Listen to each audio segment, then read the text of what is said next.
नमस्कार, मैं हूं विवेन सिंह और आप देख रहे हैं क्लाउड न्यूज़। आज हमारे साथ हैं जीके शर्मा जी, जो कि सामाजिक कार्यकर्ता हैं, ओबीसी मूवमेंट पर काम करते हैं और पूरे बहुजन मिशन के लिए काम करते हैं। तो आज हम उनसे जानेंगे कि जो विपक्ष का जो अलायंस है इंडिया और एनडीए, इंडिया वर्सेस एनडीए की क्या रूपरेखा है, और अभी यूपी में जो बहुजन की बात करते थे, ओबीसी पिछड़ों के हक अधिकार की बात करते थे, ओम प्रकाश राजभर जी, वो भी एनडीए में जाके शामिल हो चुके हैं।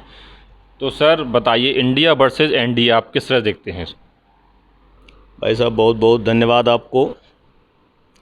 इस भारतवर्ष में अगर आप एनडीए और इंडिया ऐसे नामों को आप अगर ला के लेके आते हैं सामने दर्शकों के बीच में, तो एक बहुत अजीब सा हंसी सी आती है कि वाह रे देश, वाह रे देश का लोकतंत्र, वाह रे वाह देश की उन पार्टियों को मैं धन्यवाद देना चाहता हूं कि जो अपने आप से कमज़ोर हो चुके हैं, जो जनता के वादों पर खरा नहीं उतरते, अपनी पार्टियों के एजेंडे पर काम नहीं करते। ऐसे लोग इस देश को, कौन से पार्टी एजेंडे पे काम नहीं करते? कोई भी पार्टियां, किसी भी पार्टी को ले लीजिए, घोषणा पत्र में कुछ और होता है। अरे तो बीजेपी ने कहा था राम मंदिर बना दिया। कौन सा राम मंदिर? भगवान का कोई मंदिर बनाता है?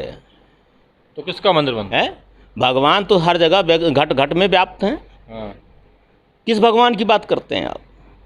ये तो एक देश के लिए एक पर्यटन स्थल है, जहाँ से इनकम होती है, आर्थिक व्यवस्था होती है, मजबूत देश की व्यवस्था, आर्थिक व्यवस्था को मजबूत करने के लिए राष्ट्रीय स्तर पर इस तरह की व्यवस्थाएं बनाई जाती हैं। मंदिर से देश की आर्थिक व्यवस्था मजबूत होती है कैसे? उससे इनकम होती है भाई। जो बहुजन समाज के लोग हैं, आस्था रखते हुए, जो हिंदू धर्म के लोग हैं, अन्य धर्म के लोग देखने के लिए पर्यटन स्थल के नाम पर जाते हैं। क्या वहाँ केवल एक हिंदू वर्ग नहीं जाता?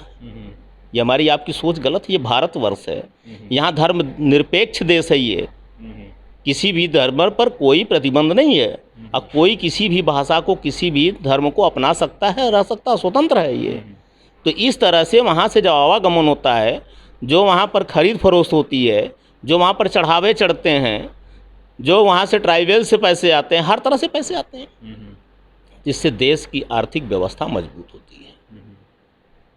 इंडिया वर्सेस एनडीए, मैंने बताया ना कि जिस प्रकार से कह लिया जाए कि जो एक राजा बहुत अपने से कमज़ोर हो जाए, विदीर्ण हो जाए, दूसरे राजा से मदद मांग लेता है, उसी प्रकार से भारत की सारी राजनीतिक पार्टियां एक दूसरे से मदद मांग रही, किसी का कोई वर्चस्व नहीं रहा है।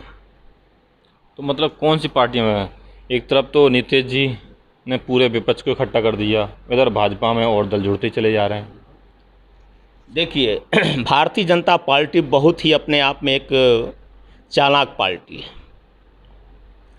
हम लोग बहुजन के लोग हैं और अच्छी तरह से उस पीड़ा को उत्तर प्रदेश में हम लोगों ने देखा है, बर्दाश्त किया है।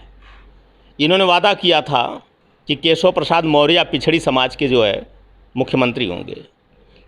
अति पिछड़े समाज के 45% आबादी का वोट लेकर वहाँ पर श्रमण जाति से योगी आदित्यनाथ जी को उत्तर प्रदेश का मुख्यमंत्री बनाया गया।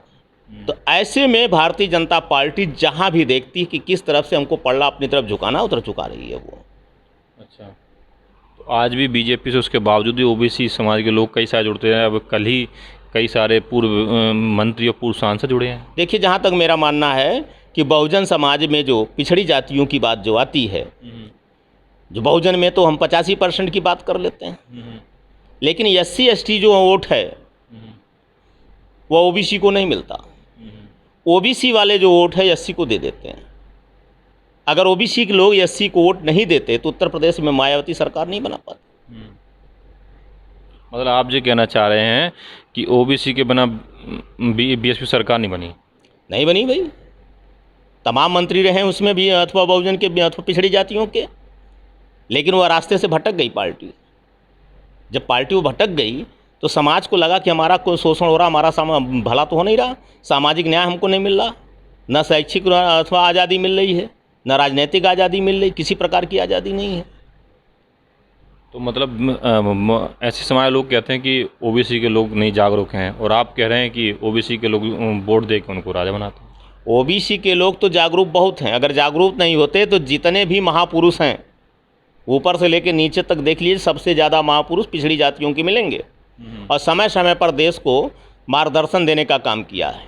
आप एक तरफ पिछड़ी जातियों की बात भी करते हो, बहुजन की बात भी करते हो, कि दोनों चीज़ें एक साथ कैसे चलेगा? देखिए अभी जो अलायंस बन रहे हैं, बार बार वही इशारा हो रहा है कि यह बहुजन दो पक्षों में बटा हुआ है। एक अनुच्छेद 330 के अंतर्गत आता है, दूसरा 340 के अंतर्गत आता है।